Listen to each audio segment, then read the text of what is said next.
शायर फरमाते हैं इस एतिकाद पर हम एतमाद रखते हैं, इस एतिकाद पर हम एतमाद रखते हैं। भाई दूसरा मिसरा आपके दामन में डाल रहा हूँ, हर बंदा ना बोले कि हुजूर का सच्चा गुलाम बन के आया है, वो हाथों को उठाए और मेरे साथ मिलकर बोलेगा।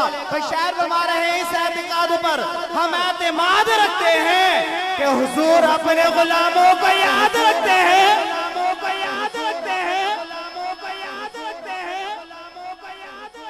हुजूर अपने गुलामों को याद रखते हैं। भाई बात यहाँ खत्म नहीं होती, अंदाज हम अपना जमाने से जुदा रखते हैं। भाई अंदाज हम जमाने से जुदा रखते हैं। भाई हम तो महबूब भी महबूब खुदा रखते हैं। बिला ताखिर अपने आवाज़ से मुंतविज़ हो भाई मोहम्मद नूर आलम कादरी भाई से कि वह अपनी खूबसूरत आवाज़ में बारगाह कौनैन सल्लल्लाहु तआला अलैहि वसल्लम में